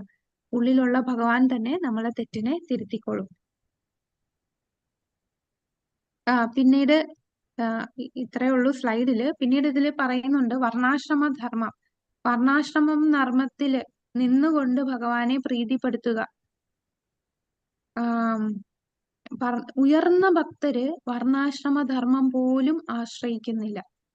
ഉയർന്ന ഭക്തര് ഇതല്ലേ ഭഗവാൻ പറയുന്നത് എന്താണ്? 18.66 ഭഗവത്ഗീത 18.66 ശ്ലോകം എന്താണ്? സർവധർമാൻ പരിത്യജ്യ മാമേകം ശരണം വ്രജ അഹം ത്വം സർവപാപേഭ്യോ മോക്ഷിഷ്യാമി മാം ശുച. സർവധർമാൻ പരിത്യജ്യ, എല്ലാ ധർമ്മങ്ങളും പരിത്യജിക്കാനാണ് പറയുന്നത് അല്ലെ? പൂർണ്ണമായി ഭഗവാനെ പരിത്യജിക്കുക. കാരണം നമ്മൾ ജനിക്കുമ്പോ നമ്മൾ പലതിലും കടപ്പാടുകളുണ്ട്. നമുക്ക് ആദ്യം ദേവന്മാരോട് കടപ്പാടുണ്ട്. കാരണം ആ ദേവന്മാര് കാരണമാണ് നമുക്കിവിടെ അവര് മഴ പെയ്യുകയും നമുക്ക് വെളിച്ചം തരുന്നു, വായു തരുന്നു. ഇപ്പൊ ദേവന്മാരോട് നമ്മൾ കടപ്പെട്ടിട്ടുണ്ട്. പിന്നെ നമ്മളുടെ പൂർവ്വപിതാക്കന്മാർ, നമ്മൾക്കിപ്പോ ജന്മം തന്ന മാതാപിതാക്കൾ, അവർക്ക് പൂർവികരുണ്ട്. കൂടാതെ നമ്മളിപ്പം ആസ്വദിക്കുന്ന സമ്പത്ത്, പേരും പെരുമയൊക്കെ നമ്മൾ പൂർവികരിൽ നിന്ന് കിട്ടിയതാണ്. അപ്പൊ ആ കടപ്പാടുണ്ട്, പൂർവികർക്ക് നമുക്ക് കടപ്പാടുണ്ട്. അതുകൊണ്ടാണ് ആ പൂർവികരുടെ കടപ്പാട് കൊണ്ട് കടം വീട്ടാനാണ് നമ്മൾ മരണശേഷം പിണ്ടദാനമൊക്കെ അർപ്പിക്കുന്നത്. പിന്നെ നമ്മുടെ ബന്ധുക്കൾക്ക് നമ്മൾ ഒരുപാട് സഹായിച്ചിട്ടുണ്ട്. മനുഷ്യ സമൂഹം നമ്മളെ സഹായിക്കുന്നുണ്ട്. പിന്നെ പല ജീവികളും, പിന്നെ ഋഷിമാരെന്ന് പറയുമ്പോൾ വേദവ്യാസൻ നമുക്ക് ഗ്രന്ഥങ്ങൾ തന്നു. ഈ വേദങ്ങൾ നമുക്ക് തന്നതുകൊണ്ട് അതിൽ നിന്ന് നമുക്ക് ധർമ്മം എന്താണ് ചെയ്യേണ്ടതെന്ന് മനസ്സിലാക്കുന്നു. അപ്പോ ഒരുപാട് കടപ്പാടുകൾ ഒരു വ്യക്തി ജനിക്കുമ്പോൾ അവന് പല കാര്യത്തിലോടും കടപ്പാടുണ്ട്. ദേവന്മാരോട്, പൂർവ്വപിതാക്കന്മാരോട്, ഋഷിമാരോട്, പിന്നെ മൃഗങ്ങളോട്, മൊത്തത്തിൽ ഈ സമൂഹത്തോട് നമുക്ക് കടപ്പാടുണ്ട്. എന്നാൽ ഭക്തിയുത സേവനം ചെയ്യുമ്പോൾ എല്ലാ കടമകളും ഉപേക്ഷിച്ച് ഭഗവാനെ ശരണം പ്രാപിക്കുന്നവന് പിന്നെ ഒരു കടവും ശേഷിക്കുന്നില്ല. പൂർണ്ണമായി ഭഗവാനെ ശരണം പ്രാപിക്കുന്നവന് ഒരു ഈ കടമൊന്നും അവന് ശേഷിക്കുന്നില്ല. ഈ പറയുന്ന ആരെ കുറിച്ചാണ്? പൂർണ്ണമായി ഭഗവാനെ ശരണം പ്രാപിക്കുന്നവൻ. നമ്മളൊന്നും പൂർണ്ണമായി ഭഗവാനെ ശരണം പ്രാപിച്ചവരല്ല, അതിനുവേണ്ടി ശ്രമിക്കുന്നവരാണ്. നമ്മളൊക്കെ സാധനാ ഭക്തരാണ്. അപ്പോൾ നമുക്ക് ഇതിൻ്റെതായിട്ടുള്ള കടപ്പാടുകൾ നമുക്ക് ഉണ്ട്. നമ്മുടെ പൂർവികർക്ക് ആയിട്ട് അതാണ് പിണ്ടദാനം നമ്മൾ ചെയ്യണം എന്ന് പറയുന്നത്. പിന്നെ നമ്മൾ ബാക്കിയുള്ള കടപ്പാട്, ഇപ്പൊ മറ്റു ജീവജാലങ്ങളെ സഹായിക്കുന്ന എന്ന് പറഞ്ഞാൽ നമ്മളാൽ എന്താണ് എല്ലാവരിലും ഉള്ള ഏറ്റവും വലിയ സഹായം എന്ന് പറഞ്ഞാൽ ഭക്തിയിലേക്ക് കൊണ്ടുവരിക എന്നുള്ളതാണ്. നമ്മളെ ബന്ധുക്കളോടും നമുക്ക് മനുഷ്യ സമൂഹത്തോടും എല്ലാം കടപ്പാടുണ്ട്. അവരോട് ആ കടപ്പാട് തീർക്കുന്നത് അവരെയും കൃഷ്ണാബോധത്തിലേക്ക്. അപ്പൊ ആ ഏറ്റവും വലിയ സേവനമാണ് ഭഗവത് ഭക്തിയിലേക്ക് കൊണ്ടുവരിക എന്നുള്ളത്.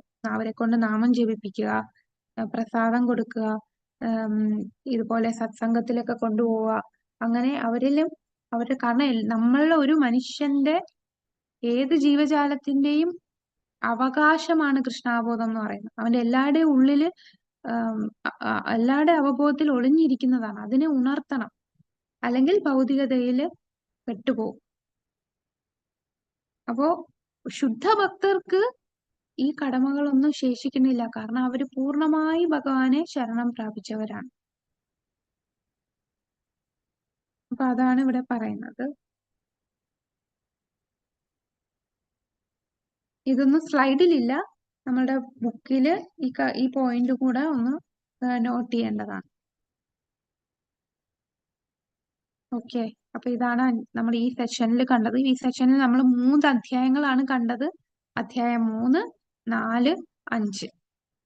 അപ്പം 3-ാമത്തെ അധ്യായത്തില് വൈദി സാധനാ ഭക്തി സ്വീകരിക്കുന്നതിനും പരിശീലിക്കുന്നതിനും മുന്നേറുന്നതിനുമുള്ള യോഗ്യത വിശദീകരിച്ചു. അപ്പൊ എന്താണ് യോഗ്യത? 3 കാര്യങ്ങൾ നമ്മൾ പറഞ്ഞു. ഏതൊക്കെയാണ് ഭക്തിയുദ്ധ സേവനത്തിൽ വരാനുള്ള യോഗ്യത? എങ്ങനെയാ യോഗ്യത ലഭിക്കുക? 3 പോയിന്റ് നമ്മൾ ആദ്യം പറഞ്ഞു. ഒന്ന് ഭക്തന്റെ കാരുണ്യം. ഭക്തന്റെ കാരുണ്യം, ഭൗതിക വസ്തുക്കളോട് അനാസക്തി പാടില്ല. ആസക്തി ഭൗതിക വസ്തുക്കളോട് പാടില്ല. അമിതമായ ആസക്തിയും അമിതമായ അനാസക്തിയും പാടില്ല. ഇനി ഭക്തിയിൽ മുന്നേറാനുള്ള യോഗ്യത എന്ന് പറഞ്ഞാൽ നമ്മൾ 3 തലത്തിലുള്ള ഭക്തരെ കണ്ടു അല്ലെ? ഏതൊക്കെയാണ് 3 തലത്തിലുള്ള ഭക്തര്? കനിഷ്ഠാധികാരി, മധ്യമാധികാരി, ക്രമാധികാരി. 3 തലത്തിൽ. അപ്പൊ നമ്മളെ ഏറ്റവും അങ്ങനെ ഉയരണം. നമ്മൾ എന്നും കനിഷ്ഠാധികാരിയായി തന്നെ ഇരുന്നാൽ പോരാ. കനിഷ്ഠാധികാരിയിൽ നിന്ന് മധ്യമ ലെവലിലും അവിടെ നിന്ന് ഉത്തമ ലെവലിലും പോകണം. പിന്നെ കനിഷ്ഠാധികാരികളിൽ തന്നെ 4 തലത്തിലുള്ള ആൾക്കാരെ കണ്ടു, വിഭജിച്ചു.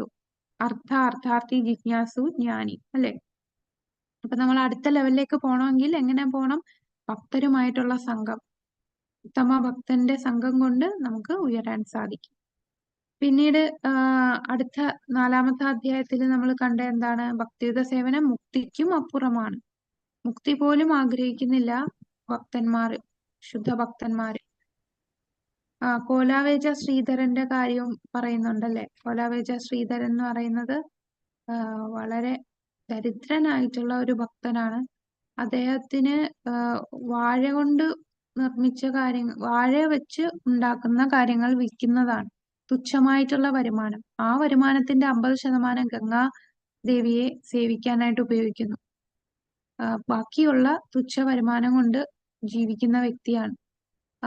കീറി പറഞ്ഞ വസ്ത്രങ്ങളും ചോർച്ചയുള്ള വീടിലും കഴിയുന്ന ആ വ്യക്തിയോട് മഹാപ്രകാശ ലീല ചൈതന്യ മഹാപ്രഭു കാണിക്കുമ്പോ നിനക്ക് എന്ത് വരം വേണമെങ്കിലും ചോദിച്ചോളൂ, ഞാൻ തരാമെന്ന് പറയുമ്പോ എന്താണ് അദ്ദേഹം ചോദിക്കുന്നത്? കോലാവേജ ശ്രീധരൻ പറയുന്നത് എന്താണ്? എനിക്ക് സമ്പത്ത് വേണ്ട, ഭക്തി മാത്രം മതി. അദ്ദേഹം പറയുന്ന വാക്കുകൾ ഇങ്ങനെയാണ്: എനിക്ക് ഇതേ കോലാവേജ ശ്രീധരനായിട്ട് ജനിച്ചാൽ മതി, എനിക്ക് അങ്ങയുടെ സാമീപ്യം, അതായത് ചൈതന്യ മഹാപ്രഭു നിമായി ആയിട്ട് വരുന്നു. കൊച്ചായിരിക്കുമ്പോ നിമായി വന്ന് ഈ കോലാവേജ ശ്രീധരനുമായിട്ട് വഴക്കുണ്ടാക്കി ഈ വാഴ കൊണ്ട് നിർമ്മിച്ച വസ്തുക്കള് ഇതെല്ലാം പൈസ കൊടുക്കാതെ എടുത്തോണ്ട് പോകുമായിരുന്നു. അപ്പൊ അങ്ങനെ ഭഗവാനുമായിട്ട് അദ്ദേഹത്തിന് അറിയാം ഇത് ഭഗവാനാണെന്ന്, ആ വലിയ ഭക്തനാണ്. ആ ഭഗവാന്റെ സാമീപ്യമേ അദ്ദേഹം ആഗ്രഹിക്കുന്നുള്ളൂ. ഇതേപോലെ നിമായി വന്ന് എന്നോട് വഴക്കിടുകയും ഇത് കട്ടോണ്ട് പോവുകയും ചെയ്യണം, അതാണ് ഞാൻ ആഗ്രഹിക്കുന്നതെന്ന് പറയുന്നു. അപ്പൊ മുക്തി പോലും ആഗ്രഹിക്കുന്നില്ല. പിന്നെ നമ്മൾ 5 തലത്തിലുള്ള മുക്തിയെ കുറിച്ച് പറഞ്ഞു. അതില് ഭക്തന്മാർ ഒട്ടും ആഗ്രഹിക്കാത്ത ഏത് മുക്തിയാണ്? സായുജ്യ മുക്തി ഒട്ടും ആഗ്രഹിക്കുന്നില്ല. പിന്നെ ഈ 4 തലത്തിലുള്ള മുക്തി കിട്ടുന്ന സ്ഥലം വൈകുണ്ഠത്തിൽ കിട്ടും. എന്നാൽ വൈകുണ്ഠത്തിലെ ഭക്തന്മാര് പോലും എന്താഗ്രഹിക്കുന്നു? അതിലും ഉയർന്നിട്ടുള്ള കൃഷ്ണലോകത്തിലേക്ക് പോകാനായിട്ട് ആഗ്രഹിക്കുന്നു. കൃഷ്ണലോകത്തിലുള്ള 3 രസം കൂടുതൽ, എല്ലാ രസങ്ങളും ഉള്ളതാണ് കൃഷ്ണലോകത്തിൽ. അപ്പം ആ മാധുര്യ രസം, ഭഗവാന്റെ വൃന്ദാവനത്തിലെ വിനോദങ്ങൾ ആഗ്രഹിക്കുന്നു. അപ്പം ഏത് ഭക്തരാണ് ഏറ്റവും ഉയർന്ന തലം എന്ന് രൂപഗോസ്വാമി പറയുന്നത്? ഏത് കൃഷ്ണനെ ആരാധിക്കുന്നവരാണ്? വൃന്ദാവനത്തിലെ ആ, കൃഷ്ണൻ. വൃന്ദാവന കൃഷ്ണൻ അല്ലെ, വൃന്ദാവനത്തിലെ വിനോദങ്ങളിൽ ഏർപ്പെടുന്ന ആ കൃഷ്ണനിലെ ആകൃഷ്ടനായിട്ടുള്ള ഭക്തനാണ് ഏറ്റവും ഉയർന്ന ഭക്തൻ എന്ന് രൂപഗോസ്വാമി പറയുന്നു. അപ്പൊ ഭക്തി പോലും ആഗ്രഹിക്കുന്നില്ല. അത് ബുക്കിൽ നോക്കുമ്പോൾ നമുക്ക് കുറെ റെഫറൻസുകൾ കൊടുത്തിട്ടുണ്ട്. ഇനി 5-ാമത്തെ അധ്യായത്തില് ഈ പാശ്ചാത്യ രാജ്യങ്ങളിലെ എല്ലാ വിഭാഗങ്ങളിൽ നിന്നുള്ള അംഗങ്ങളും ഉൾപ്പെടുന്ന ശ്രീല രൂപഗോസ്വാമി സ്ഥാപിച്ച തത്വങ്ങളുമായി ബന്ധപ്പെട്ടുമായി ഇസ്കോൺ രീതിയെ കുറിച്ച് ചർച്ച ചെയ്തു അല്ലെ. ഇസ്കോൺ എല്ലാ പാശ്ചാത്യ രാജ്യങ്ങളിലും വളരെ താഴ്ന്ന തലത്തിലുള്ള ആൾക്കാരെ പോലും അവരെ ഉയർത്താൻ സാധിച്ചു. അപ്പൊ അതിനൊരു ഉപമ നമ്മൾ പറഞ്ഞല്ലോ, അതെന്താണ്?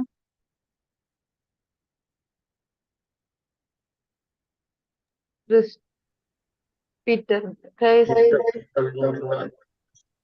എന്താണ് ആ ഉപമ? സ്വർണമാക്കി മാറ്റുന്ന ഒരു ഉപമ പറഞ്ഞില്ലേ? രസം വെള്ളോടുമായി ചേർന്ന് സ്വർണമാകുന്ന പോലെ ഒരു താഴ്ന്ന താഴ്ന്ന കുലത്തിലുള്ളവന് പോലും ബ്രാഹ്മണനായിട്ട് വരാൻ സാധിക്കും. ആരുടെ സമ്പർക്കം കൊണ്ട്? ഗുരുവിന്റെ നിർദ്ദേശപ്രകാരം അവൻ ഭക്തിയുത സേവനം ചെയ്യുകയാണെങ്കിൽ. ഗുരുവിനെ ലഭിച്ചു എന്ന് പറഞ്ഞ് അവൻ ബ്രാഹ്മണനാവുന്നില്ല. ഗുരു എന്തു പറയുന്നോ അത് ചെയ്യണം.